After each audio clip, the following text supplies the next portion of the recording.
Oke, jadi gini teman-teman semua. Kita memiliki ketertarikan yang sangat tinggi, since memang jurusan kita itu adalah administrasi bisnis. Dan karena kita masuk ke jurusan administrasi bisnis, di mana kita difokuskan untuk belajar mengurusi semua yang ada dalam sebuah perusahaan. Termasuk, kita pun bisa menjadi seorang entrepreneur. Nah, tapi jauh sebelum ke sana, kita harus ngeliat dan kita harus paham bahwa dalam dunia ini tidak semua memiliki keuntungan. Dan keuntungan ini bakalan gue breakdown sendiri sebagai dua hal. Yang pertama, itu ada orang yang memiliki keuntungan atau privilege dalam keuangan, tapi dia tidak memiliki keuntungan dalam ide atau kreativitas. Dan sebaliknya, ada orang yang memiliki keuntungan dan privilege dalam ide atau kreativitas dia, namun dia tidak memiliki keuntungan dalam modal. Nah, lalu gimana sih dan apa sih yang akan kita bahas? Nah, jadi semua orang kan memang pengen punya bisnis. Semua orang tuh dia karena tertarik bisnis dan dia pengen punya bisnis. Balik lagi, since basicnya kita itu memang administrasi bisnis, kita tahu keuntungan bisnis itu seberapa banyak, kita tahu bahwa UMKM itu sangat digembor-gemborkan untuk di Indonesia dengan dibilang bahwa itu bisa mendongkrak ekonomi Indonesia, dan semua orang terjun untuk membuat bisnis. So, apakah bisnis memang se-worth it itu? Dan apakah bisnis itu bisa dijalankan oleh semua orang? Atau mungkin bisnis itu bisa dijalankan oleh orang yang dia tidak memiliki banyak uang? Jadi, di sini gue akan bahas. Nah, judul yang bakal gue bawa adalah berani bisnis dari modal tipis. Oke, kita akan mulai. Ada orang yang bilang, gue mau bisnis tapi nggak tahu mulai dari mana. Gue pengen bisnis tapi gue nggak punya modal. Gue pengen bisnis tapi ya gue nggak mau rugi. Gue takut banget sama rugi. Mungkin di sini apakah ada yang relate? Dan tentunya mungkin ada saja yang relate. Cuma gini teman-teman, kita bakal ngebahas, dan sebelum kita ngebahas, gue akan perkenalkan diri gue dulu. Jadi, hello, I am Daniel Arliansyah, and you can call me Daniel for the simple one. Dan gue di sini tuh juga sebagai ecosystem manager of Race Hotly dan juga business development of Optimal Digital Marketing Agency. So for the next, juga gue dikenal sebagai frugalpreneur. Jadi sebetulnya apa sih frugalpreneur itu? Dan mungkin itu bisa jadi kosakata baru gitu. Nah, so here we will talk about apa itu frugalpreneur dan juga frugalpreneur journey, which is diri gue sendiri. Nah, kita akan mulai dengan frugalpreneur. Jadi frugalpreneur itu berawal dari dua kata yang gue gabungkan sendiri, yaitu yang awalnya berawal dari frugal dan juga entrepreneur. Nah, frugal ini sendiri itu tuh gue ambil karena gue menjalankan sebuah bisnis tapi dengan modal yang nggak fantastis banget dan modal yang nggak sangat gede-gede banget. Jadi kita bisa bilang bahwa ya itu tuh ya irit sebetulnya, tapi bukan berarti pelit. But bangun bisnis itu gue sendiri karena frugalpreneur, jadi itu harus memaksimalkan dengan sumber daya seminimal mungkin, tapi harus tetap maksimal, which is harus efisien, dan juga fokus dalam penghematan, efisiensi, dan juga nggak fire-fire di awal. Kita harus perhitungan semuanya. Dan kemudian dengan prinsip yang ada, yaitu ya uang kecil kita harus paksa uang tersebut supaya bisa jalan. Dan jadi kalau udah ketika jalan, ya kita bisa ngelihat apa yang akan kita lakukan. So, jadi bukan jadi alasan untuk berhenti uang itu. Nah, jadi dari irit-iritan itu bisa sampai seriusan. Jadi contohnya itu bisa mulai dari apa yang ada. Contohnya pada saat itu, gue yang memang nggak punya tablet atau apa, itu kita bisa maksimalkan dengan cara ya kita utilize something yang kita punya. Kita punya teman yang nggak gunain tablet yang mungkin itu kita bisa pergunakan supaya apa? Supaya kita bisa efisiensi uang. Yang tujuannya kita berbisnis tuh untuk apa sih sebetulnya? Ada yang punya tujuan bisnis untuk bikin sistem, dan ada yang tujuannya berbisnis untuk dia itu ngebuat keuntungan untuk dia sendiri. Tapi nggak mungkin dong orang yang punya bisnis dia pengen bikin sistem aja tuh kayaknya agak lebih naif banget dan pasti ingin dapat duit. Jadi kalau misalkan kita pengen compare-compare lagi, memang dua hal tersebut adalah hal yang tidak bisa dilepas dan memang ikatannya sangat erat. Cuman yang membedakan adalah mana yang start duluan. Kalau seandainya dengan modal gede, kita nunggu dulu dan pas udah ada gede kita baru start bisnis, atau kita mulai dari yang memang modal kecil, pelan-pelan kita jualan dulu start, habis itu kita bisa taking advantage. Nah, selain itu dengan adanya seperti itu kita bisa ngerasa perih-perihnya dulu, kita bisa ngerasa banyak trial dan error. Apalagi mostly orang yang mulai bisnis itu beda dengan teori. Ini gue sendiri ngerasain karena memang prakteknya dengan semua yang ada di buku itu jujur sangat-sangat beda.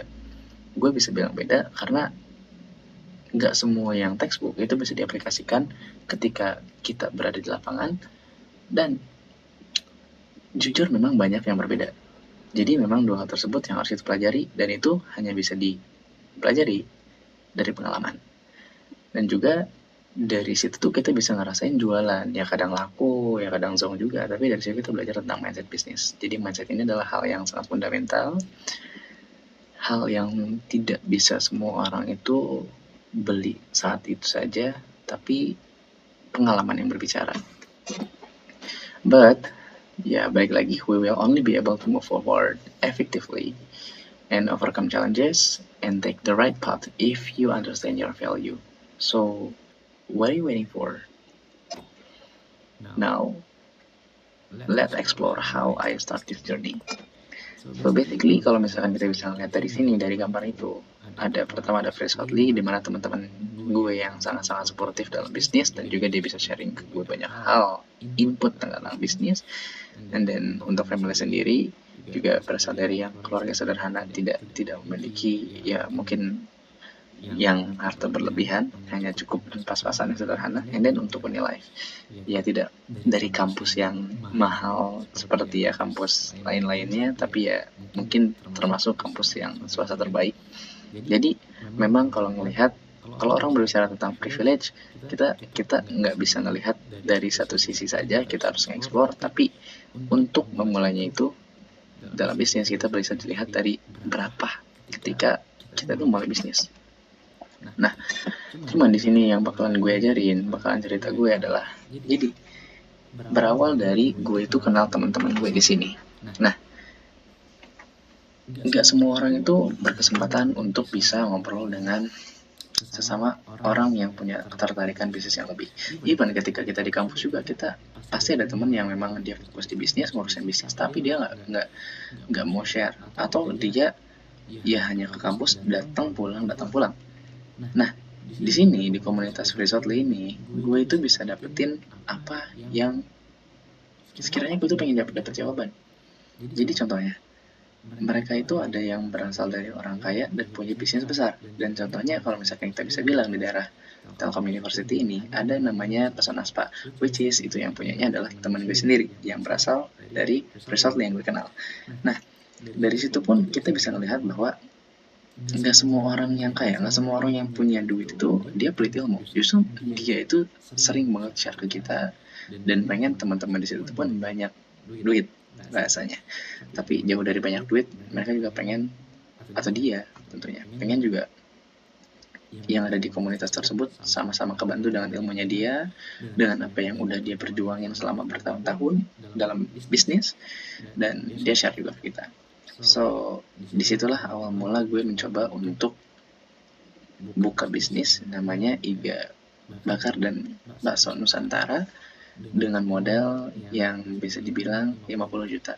Itu include dengan ruko. So, something yang impossible, it could be possible kalau misalkan kita emang bisa ngelihat dan kita bisa coba maksain. That's why yang gue terapin adalah gue selalu berpikir bahwa gue harus do it first, atau gue harus ngelakuin hal tersebut dengan rasa ketakutan. Kalau seandainya gue nggak pernah nge-break rasa takut ini, gimana caranya kita bisa untuk jauh melangkah lebih ke depan? Karena there will be another obstacles in front of us, all will be upcoming. Jadi itu yang harus kita lakukan, dan mungkin justru akan lebih besar lagi tantangannya di masa yang akan datang. Tapi dengan adanya teman-teman ini, lingkungan yang suportif, itu kita bisa share keluh kesah, kita bisa share apa yang kita rasain, jadi kita ngerasa nggak sendirian. So, orang bisa pernah bilang bahwa jalan sendirian itu bisa lebih cepat. Namun ketika kita jalan yang berbarengan, itu bisa membawa kita lebih jauh. Jadi tinggal pilih kita mau langkah lebih jauh atau langkah lebih cepat. Gitu. Nah, balik lagi ke cerita gue sendiri, itu gue memang bisa dibilang hanya 20 juta untuk membuat iga bakar ini, karena sisanya 30 untuk rokok. Gue cari kemana-mana, mulai dari start survei tempat, start dari suppliernya, semuanya ke pasarnya, itu semua dilakuin. Tujuannya supaya apa? Supaya kita bisa coba jualan dan nge-break apa yang nggak bisa atau yang kita pikir itu impossible, or maybe we could say challenging the impossible. Nah, dengan ada hal seperti itu, dengan pelan-pelan kita nego dengan orang, kita coba memperoleh pelanggan, kita share voucher kayak gitu, itu nggak gampang. Itu hal yang nggak semua orang tuh berani untuk lakuin. But balik lagi yang gue bilang, do it yours. Kalau misalkan kita bisa berani sampai titik itu, ya otomatis kita juga bisa cari yang lebih susah obstacles-nya, atau kita bisa nanganin yang lebih susah. Makanya dari situ gue sendiri bisa melihat bahwa dengan adanya hal seperti ini sangat-sangat membantu. Dan teman-teman pun akhirnya kita bisa kasih mereka sampel, entah itu makanan, entah itu rating juga, entah itu mungkin apakah ada saran untuk bisnis kita, karena itu kan sangat menentukan juga sebetulnya. Jadi memang balik lagi, ketika kita punya environment yang bagus, itu akan mendorong kita untuk jalan yang lebih jauh. Nah, bagian selanjutnya adalah the pillars of life choices. So basically ini adalah sebagai gambaran, atau mungkin yang bakalan gue bilang sebagai apa yang akan kita dapetin pada masa yang akan datang. Dengan contoh di sini ada gambar edge dengan goals. Itu adalah tujuan. Dimana misalkan gue sendiri itu pengen dapat keuntungan semisal 10M dalam 5 tahun ke depan. Nah, cuman gue harus pikirin kira-kira kendaraan apa yang cocok untuk nganterin gue ke hal tersebut. Karena kalau misalkan kita salah pilih kendaraan, kita salah pilih kendaraan tersebut, itu kita bisa mempertimbangkan, bisa nggak kendaraan tersebut nganterin kita kesuksesan. Pun kalau misalkan nggak, beda sekarang. Mana yang terbaik, mana yang bisa nganterin. Kalau seandainya nggak bisa nganterin, atau justru malah bikin ya capek, tapi makin lama, goals berarti nggak capek. Jadi di situ kita harus melihat dan pintar-pintar pilih, cari market seperti itu. Sebetulnya no matter the path you choose, it is your way to grow and develop. Jadi pun kalau seandainya nggak bisa semuanya atau segala hal, kita bisa dapat pelajaran. Jadi kalau misalkan pun ternyata kita udah pertimbangin itu akan dapat, tapi ternyata enggak, jadi ya it is your way to grow and develop. So that's it. Gitu.